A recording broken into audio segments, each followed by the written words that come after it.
First of all, you can see here there have been a lot of attacks on Israel over the course of the last 24 hours since we were together last. Now, I'm going to go over to the Shofar Red Alert app so you can see the areas where these rocket alerts are taking place.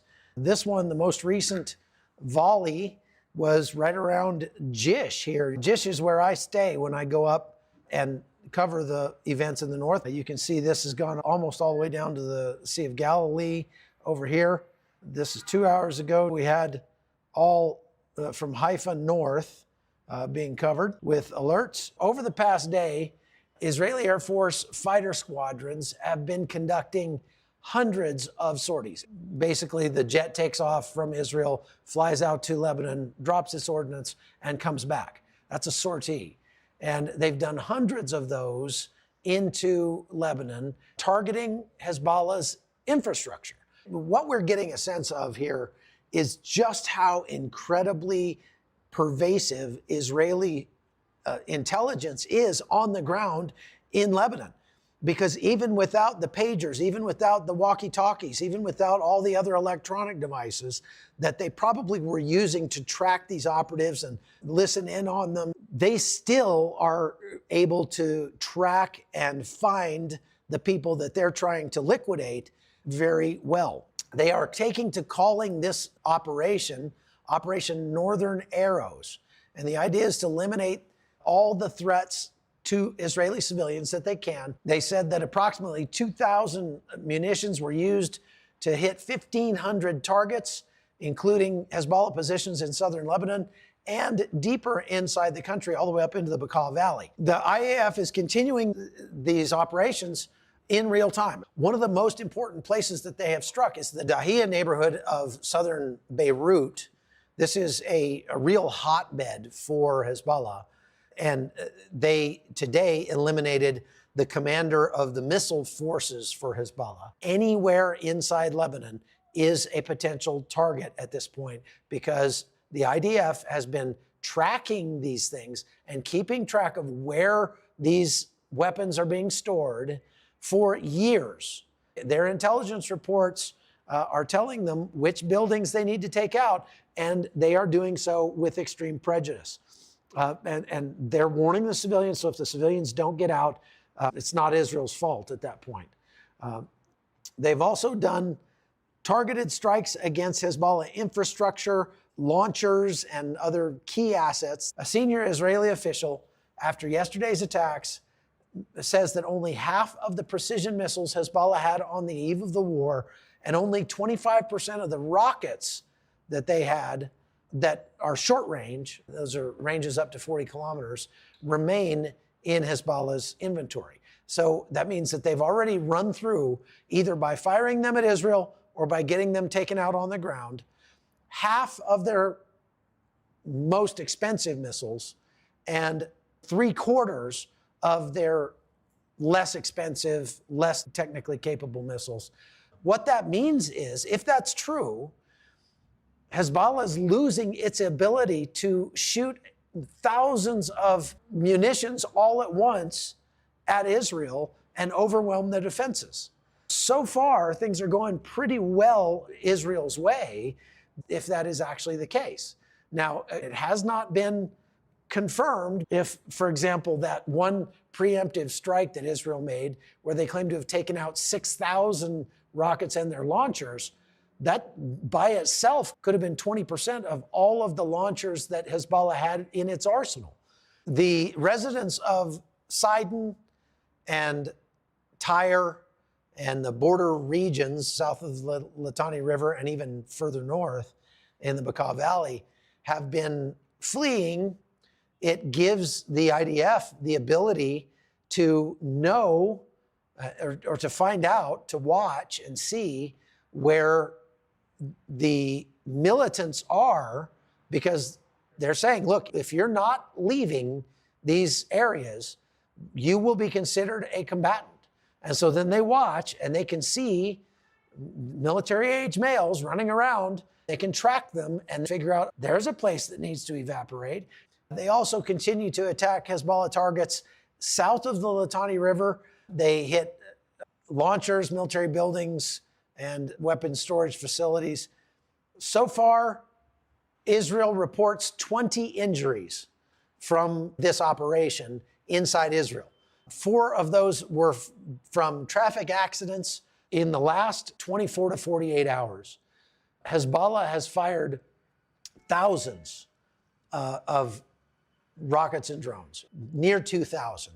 And they've had 2 shrapnel victims, and that's it. That tells us that God is watching over the Israeli people, and they are obeying the home front command and getting to their shelters when the siren goes off, because Israelis are smart. They're smarter than your average journalist like me, who stands out there and tries to film whatever's happening when the siren goes off. Hassan Nasrallah was making a speech, and the last couple speeches he's made, Israel has sent fighter jets to break the sound barrier just to let them know that, hey, if we wanted to, we could terminate your contract right now and really hurt some people's feelings.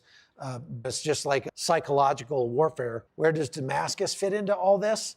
Hezbollah and Hamas have a presence there, and that is why you're seeing strikes across Syria, because the militias that are there and the Iranians and the Hezbollah fighters that are there are using the lawless areas of Syria for meeting space, training space, storage space, and transfer areas, trying to create this Iranian crescent that goes from Tehran all the way to Beirut. The Israelis are just keeping a very close eye on Syria, and when they see a target of opportunity, they take it out. I can imagine Biden doing what he did before. They were trying to tell the IDF not to go into Rafah, for example. And as it turned out, it was a really good thing that they did go into Rafah. They really needed to go into Rafah. So it's a good thing that they didn't heed the warnings. Let's hope that they continue to do what they have to do here in order to end the war as soon as possible for all parties involved. Do you think Sinwar is alive? There were some rumors that he might have taken the dirt nap. The IDF said, we don't have any information that shows he has been terminated. We still think he's alive and surrounded by up to 50 remaining hostages inside Gaza. But they are tracking him down. They are closing in on him, and I think it's just a matter of time before they get him. Commentators question the ethics of what Israel did, whether it was legal because of the civilians that were nearby. It seems like it's always a blame game. This comes down to, if you look at these commentators, what they're doing is they're finding people who are like, Joe Blow is an international legal scholar, and he's going to come on our show and talk to us about why what Israel did was illegal according to international law. I think that if we've learned anything after October 7th, it's that when Israel tries to conform to international law, they end up getting the short end of the stick, because the international bodies of law, like the ICC, the ICJ, the United Nations, are all in the tank for the Palestinians. They're in the tank for the bad guys here, the terrorists. And the Israelis have learned that we've got to respond forcefully enough to finish this conflict. The problem is that the way international law gets written, it gets written in such a way as to try to obviate the need, or to try to keep there from ever being another war. So if you read international law that's put on the books by the United Nations, think about it. Who creates international law? The United Nations does, and the nations sign on to it, right? So under things like the Geneva Conventions, there are certain rules to war. If you ask yourself, which of the two belligerent parties in this war, Iran and its proxies, or Israel, have more closely followed the Geneva Conventions, for example, is there anybody with 3 brain cells to rub together who would deign to try to make the case that Hezbollah and Hamas, committing the atrocities that they have committed, are following the Geneva Conventions more closely than the Israelis? There are any number of different ways where the IDF has gone above and beyond international law in trying to keep there from being civilian casualties. The IDF takes greater steps to avoid civilian casualties, which is the crux of international law, than even the United States does. If you look at what the US did in Iraq and Afghanistan, we were nowhere near as moral in terms of international law as Israel has been. And yet, no matter what Israel does, these news organizations bring on a bunch of talking head, pipe cleaner neck idiots to try to say that Israel is the one that's breaking international law. Where were they on October 7th? Where were they when Hezbollah has been firing dozens of rockets a day into the northern part of Israel, unprovoked? It's ridiculous that they're doing this. It is just always a blame game.